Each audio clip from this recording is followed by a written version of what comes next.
Hey everybody, welcome back to my channel. I'm glad you could be here with me. I just got done watching The Haunting of Bly Manor, and I can't wait to talk to you guys about it.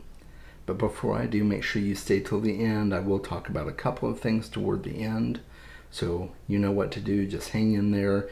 You want to hear all my thoughts on Bly Manor anyway, right? Right, so let's get right to it. This show was really amazing. If you're not familiar with The Haunting of Bly Manor, it is a Netflix original series. It is kind of a sequel to The Haunting of Hill House, but it's not really a sequel. It's just the second installment in the series. It's made by the same creator, but it tells a different story. It's based on a novella, I think it's a novella called The Turning of the Screw. The Turning of the Screw has seen many different adaptations, and a lot of different TV shows and movies have used elements or were inspired by The Turning of the Screw. So that is what the show is based on. And it was just really superbly done. The atmosphere, the ambiance, the creepiness was just very well done. Now, The Haunting of Hill House was more overtly creepy, I think. The creepiness and the fear factor in The Haunting of Bly Manor was very subtle. And it was it gets underneath your skin, right? And and I thought that was very well done. The basic story is there's a couple that's getting married, and their family has gotten together to stay in this house overnight before the wedding, and the woman who looks over the house or owns the house or whatever ends up telling them a ghost story, and it all goes from there. And in the background, you're hearing her narrate the story throughout each episode and narrate some of the events that go on. And as the story begins, we see an au pair named Danny who moves to England to talk to this fellow named Henry, who is the uncle of two children who are in need of an au pair or a nanny. And she has applied for the position, and he interviews her and everything, and she doesn't really know what happened to the former au pair, and he doesn't really talk about it.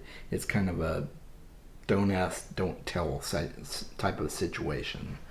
Nobody wants to talk about what happened to the previous au pair, and that's where you really start to wonder, okay, like, oh, what happened? Like, this seems very spooky already, just trying to figure out what happened to the previous au pair. But anyway, of course, she gets the job, and she goes to nanny for the two kids, Miles and Flora, and they're just little angels, and yet they're not. It's just, that they live in this manor called Bly Manor, and it's kind of out in the countryside in the middle of nowhere. And there's as she starts living there and working, she starts to notice just these weird off the wall things that are happening. And the story pans back and forth as the episodes go on, from the present to the past, and we start to see the story of the previous au pair and what happened to her, and the family butler that would come to the estate and visit on occasion, and some of the offhanded things that he did. And so you go back and forth in time between the late past and the present, and just get to know all these little sordid details that play into the overall story of what's actually happening at Bly Manor. And we start to learn about Hannah Gross, who's the housekeeper. She oversees the grounds and makes sure that everything is tip top and all the workers are doing what they're supposed to do. And yet, oftentimes, she seems to just be lost in another world and staring off into space. And she sees these weird cracks that start appearing in the wall from time to time, and just this weird stuff, weird, creepy stuff. And not to mention this song that you keep hearing in the background. Oh, Willow Whaley. It's just, yeah, it's unsettling. It's not necessarily frightening. It's just unsettling and eerie. And I think that's what really gives Bly Manor its charm. The acting was just superb, especially the kids. Miles and Flora, the actors that portrayed them, did a top-notch job. And as did all the actors. They really did a top-notch job of drawing you into the character. It's a very character-driven story. As Hill House was. Hill House was quite character-driven too. And that's what makes it really, really good. I didn't totally care for the new au pair, for Danny. She was okay. I grew to like her more as the show went on, but I really didn't like her at first, I'll be perfectly honest. But she definitely grew on me throughout the series, but not my favorite character overall.